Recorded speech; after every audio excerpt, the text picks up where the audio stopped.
ماضی کے کئی مناظر فلیش بیک کی طرح آنکھوں کے سامنے گھوم گئے۔ اس سے دور رہو سونیا، یہ میری آخری وارننگ ہے۔ وہ اس پر آخری نظر ڈال کر پلٹ گیا۔ پیچھے سے سونیا کی تالی کی آواز گونجی۔ وہ دونوں ہاتھوں کو آپس میں پیٹ رہی تھی۔ واہ واہ واہ واہ رئیس، کیا کہنے تمہارے! اسے مجھ سے بچا رہے ہو تاکہ خود مار سکو؟ تم سے اسے کون بچائے گا؟ وہ جس قدر چالاک تھی، اسے یوں ہی نہیں جانے دے سکتی تھی۔ اس کے لفظوں نے رئیس کے قدموں میں زنجیر ڈالی۔ وہ جبڑے بھینچے واپس پلٹا اور پھرتی سے اس کے سامنے پہنچا۔ اسے تکلیف دینے کا، اسے درد دینے کا، اسے رلانے کا حق صرف میرا ہے۔ اس پر سارے حق میرے ہیں۔ اس سے دور رہو۔ وہ نرم خوبصورت آنکھیں، وہ خوش گفتار لہجہ جانے کہاں غائب ہو گیا تھا۔ یہ جتاتی آنکھیں تھیں، یہ شعلے اگلتی آنکھیں تھیں۔ یہ رئیس اس رئیس سے مختلف تھا جسے لوگ جانتے تھے۔ اس کی بات سنتے ہی سونیا کا قہقہا گونج اٹھا۔ بس یہی تو سننا چاہتی تھی میں۔ وہ ادائی بے نیازی سے مسکرائی۔ رئیس نے بھویں سکیڑ کے اسے دیکھا اور پھر وہ بنا کچھ بولے ہی پلٹ گیا۔ مار دو اسے رئیس، ورنہ برباد ہو جاؤ گے۔ وہ تمہیں کہیں کا نہیں چھوڑے گی، ایک قتل اور سہی۔ وہ اسے اکسا رہی تھی۔ رئیس رک گیا لیکن پلٹا نہیں۔ میں شان سے پیدا ہوا ہوں، شان سے مروں گا۔ کسی عورت کا الزام لے کر، کسی عورت سے جڑ کر نہیں۔ ہاں، مر چکی عورت کا سوگ لے کر ضرور مرو گے۔ کم وقت نے ایسا گہرا وار کیا تھا کہ رئیس تڑپ کر رہ گیا۔ اسے اپنی سانس سینے میں ہی اٹکتی محسوس ہوئی۔ گلے میں پھندا لگ گیا۔ دل کیا کہ پوری دنیا کو آگ لگا دے۔ شروعات سونیا سلطان سے کرے اور انت خود پر، لیکن یہ وقت ٹھیک نہیں تھا۔ وہ جس طوفان کی طرح آیا تھا اسی طرح واپس چلا گیا۔ اس کے جاتے ہی سونیا کی مسکراہٹ غائب ہوئی۔ اس کی نظر نیچے بے سود پڑے وجود پر پڑی اور وہ تیزی سے اس کی جانب لپکی۔ بدر، کوئی ہے؟ بدر، جلدی آؤ! وہ ملازم کو پکار رہی تھی، جبکہ اندر جلتی آگ کافی حد تک بجھ چکی تھی۔ ٹھنڈی، ناہموار پتھر کی دیواریں ولیم کے گرد ایک تنگ دائرہ بنائے ہوئے تھیں۔ ہوا بھاری اور نمی سے بھرپور تھی، جس میں پرانی مٹی اور کسی نامعلوم چیز کی بو رچی ہوئی تھی۔ ایک واحد ٹمٹماتی ہوئی مشعل دیوار پر لگی تھی، جس کی مدھم روشنی کمرے کے گرد ناچتے ہوئے ولیم کے چہرے پر گہرے سائے ڈال رہی تھی۔ اس کے ہاتھ، جو کبھی طاقتور ہوا کرتے تھے، اب گندے اور زخمی تھے، زنگ آلود زنجیروں سے بندھے ہوئے تھے، جو اس کی کلائیوں کو بری طرح سے کاٹ رہی تھیں۔ ہر حرکت پر تیز درد کی لہریں اس کے بازوؤں سے ہوتی ہوئی اس کے پورے جسم میں دوڑ جاتی تھیں۔ اس کی ٹانگیں کافی دیر تک ایک ہی تکلیف دہ حالت میں رہنے کی وجہ سے بے حس محسوس ہو رہی تھیں۔ اس کا لباس، جو کبھی قیمتی تھا، اب پھٹا ہوا اور گندا تھا۔ اس کی جلد سے چپکا ہوا، جیسے کوئی بھیگا ہوا وجود ہو۔ اس کے جسم پر کئی زخم تھے، کچھ تازہ اور کچے، دوسرے پرانے اور تکلیف دہ۔ یاد دہانیاں تھیں اس اذیت کی جو اس نے برداشت کی تھی۔ ہر سانس ایک جدوجہد تھی۔ اس کے سینے میں ایک کساؤ تھا، جیسے کسی نے اسے مضبوطی سے جکڑ لیا ہو۔ اس نے اپنا سر نیچے جھکا لیا۔ اس کے میلے بال اس کے ماتھے پر پسینے سے چپک رہے تھے۔ اس کی آنکھیں بند تھیں، لیکن اس کے اندر کا درد اتنا شدید تھا کہ وہ اسے نظر انداز نہیں کر سکتا تھا۔ ہر دھڑکن ایک ہتھوڑے کی طرح اس کے کانوں میں بج رہی تھی، اور اس کے ذہن میں ان لمحات کی بازگشت گونج رہی تھی جب اس کی زندگی مختلف تھی۔ آزادی کے دن، طاقت کے دن، محبت کے دن، اب سب دھندلے خوابوں کی طرح لگتے تھے۔ اس نے اپنی خشک زبان اپنے پھٹے ہوئے ہونٹوں پر پھیری۔ اس کا گلا ریت کی طرح خشک تھا۔ اس نے پانی کے ایک گھونٹ کے لیے ترس محسوس کیا، ایک ایسی آسائش جو اب ایک دور کی یاد تھی۔ بھوک اس کے پیٹ میں آنتوں کی مروڑ رہی تھی، ایک مسلسل یاد دہانی کہ وہ کتنا بے بس ہو چکا ہے۔ اچانک ایک سرد لہر اس کی ریڑھ کی ہڈی سے نیچے دوڑ گئی۔ تہہ خانے میں ایک اور موجودگی کا احساس، ایک منحوس اور جان لیوا سا ایک منحوس اور جان لیوا سایہ جو ہمیشہ کونوں میں چھپا رہتا تھا۔ اس نے اپنی آنکھیں آہستگی سے کھولی، لیکن مدھم روشنی میں کچھ نظر نہ آیا، صرف خاموشی تھی جو اس کے اندر کے طوفان سے کہیں زیادہ خوفناک تھی۔ درد، یہ درد اس کا مستقل ساتھی تھا، جسمانی درد جو زنجیروں اور زخموں سے آتا تھا، اور ذہنی درد جو غداری اور قید کی تلخ یادوں سے پیدا ہوتا تھا۔ اس نے اپنے دانت بھینچ لیے، اس تکلیف کو دبانے کی کوشش کی جو اسے توڑ دینے کی دھمکی دے رہی تھی۔ وہ ہار نہیں مان سکتا تھا، اسے زندہ رہنا تھا، باہر نکلنا تھا، لیکن اس تہہ خانے کی تاریکی میں امید کی کوئی کرن نظر نہیں آتی تھی۔ اس نے ایک گہری کپ کپاتی ہوئی سانس لی۔ درد اب اس کی روح میں سرایت کر گیا تھا، اسے اندر سے کھا رہا تھا۔ وہ ولیم، ایک زمانے کا وجیہہ شخص، اب ایک شکستہ سایہ تھا، اپنے ہی محل کے تہہ خانے میں قید، اپنی تکلیف کے رحم و کرم پر تھا۔ اسے یاد بھی نہیں تھا کہ اسے قید ہوئے کتنے دن یا پھر مہینے گزر گئے تھے۔ خوراک کی کمی سے اس کے چہرے کی ہڈیاں ابھر آئی تھیں۔ وہ کئی لمحے یوں ہی بیٹھا رہا، اور پھر اچانک اسے سسکیوں کی آواز سنائی دی۔ اس نے آنکھیں پھاڑ کر دیکھنا چاہا۔ اس کے ساتھ ہی دائیں جانب سفید کپڑوں میں ملبوس وہ گھٹنوں میں سر دیے رو رہی تھی، وہی کپڑے جو اس نے اس وقت پہن رکھے تھے جب وہ اسے پاکستان چھوڑ کر آیا تھا۔ اس کا رونا، اس کی سسکیاں ولیم کو تکلیف دے رہی تھیں۔ مجھے جانے دو، ڈیڈ، پلیز۔ اس کے لب ہولے سے پھڑپڑائے۔ اسے اپنی ہی آواز دور سے آتی محسوس ہوئی، اور پھر اچانک آہٹ کا احساس ہوا۔ سیڑھیوں سے کوئی نیچے اتر رہا تھا۔ ایک زرد سی روشنی دکھائی دی۔ جیسے ہی اٹھنے کی کوشش کی، بیڑیوں سے بندھا اس کا وجود جھنجھنا کر رہ گیا۔ وہ مدھم روشنی میں آنکھیں پھاڑ پھاڑ کر اس بڑے سے تہہ خانے میں دیکھنے کی کوشش کر رہا تھا، اور پھر اسے نظر آیا، ایک بچہ، ایک 8-9 سالہ بچہ ہاتھ میں مشعل تھامے وہ سیڑھیاں اتر رہا تھا۔ وہ مشعل کو گھماتے ہوئے چاروں جانب دیکھ رہا تھا، جیسے کچھ ڈھونڈ رہا تھا۔ مجھے جانے دو، خدا کا واسطہ ہے، ولیم اسے دیکھتے ہی فوراً بولا۔ اسے لگا شاید وہ اس کی مدد کو آیا ہو۔ بچے نے آواز پر پلٹ کر دیکھا، اور اگلے ہی پل ایک دھماکہ ہوا۔ دیوار کے ساتھ بندھے ولیم کا وجود سن رہ گیا۔ یوں لگا جیسے دنیا کی ساری ٹھنڈ اس کے وجود میں بھر گئی ہو۔ اس کی آنکھیں جو اندر دھنس گئی تھیں وہ پھٹ پڑیں۔ اس کی آنکھوں کے عین سامنے کھڑا بچہ وہ خود تھا، 9 سالہ ولیم، جو اچانک ایک رات ان دردناک آوازوں سے پریشان ہو کر ان کا پیچھا کرتے تہہ خانے تک پہنچ گیا تھا۔ وہ اس کے سامنے ہی کھڑا تھا۔ وہ خوف زدہ اور پھٹی پھٹی نگاہوں سے دیوار کے ساتھ بندھے اس وجود کو دیکھ رہا تھا۔ اس نے خود کو نہیں پہچانا۔ زنجیروں سے بندھے ولیم کی زبان تالوں سے چپک گئی۔ یوں لگا جیسے اس کے جسم سے روح کھینچ لی گئی ہو، اور اس کی جگہ ایک عجیب سی حرارت تھی جو اس کے وجود میں بھر رہی تھی۔ دونوں ایک دوسرے کو خوفزدہ نگاہوں سے دیکھ رہے تھے، اور پھر 9 سالہ ولیم بے طرح سے چلانے لگا۔ اس کے ہاتھ سے مشعل چھوٹ کر گر گئی۔ پورے تہہ خانے میں اس کی چیخوں کی آواز گونج گئی، اور پھر کچھ دیر بعد ولیم وہیں ایک جانب ڈھہ گیا۔ تہہ خانے میں خاموشی چھا گئی۔ دیوار سے بندھا ولیم پھٹی پھٹی نگاہوں سے اس منظر کو دیکھ رہا تھا۔ یہ اس کی سمجھ سے باہر تھا۔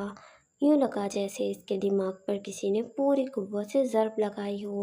وہ بلبلا اٹھا، اور پھر دیکھتے ہی دیکھتے وہ بھی ایک جانب گر گیا۔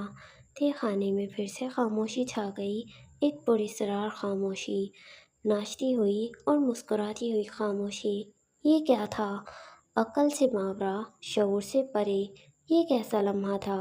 کیا یہی معرفت تھی؟ کیا یہی قدرت تھی؟ وہ لمحہ جب دو وقت آپس میں جڑ گئے ہوں۔ آپ اس لمحے کو کیا نام دیں گے؟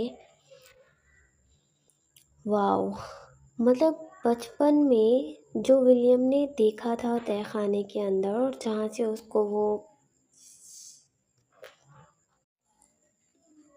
اس کو نا ویسے سائنس کی ٹرم میں تو ٹائم سلپ کہتے ہیں، اور اس کو ہمارا قرآن پاک بھی جو ہے نا، مطلب باقاعدہ نام لے کر تو نہیں، لیکن کافی چیزوں کافی جگہ پہ اشارتاً نا قرآن پاک میں بھی ڈیجا وو اور ٹائم سلپ کا کانسیپٹ ہے کافی آیات میں، تو آئی تھنک ہو سکتا ہے آگے کہانی میں جا کے اس چیز کو بھی ایکسپلین کرے رائٹر، میں بھی ہو سکتا ہے نہ بھی کرے، لیکن اس کو ٹائم سلپ ہونا کہتے ہیں۔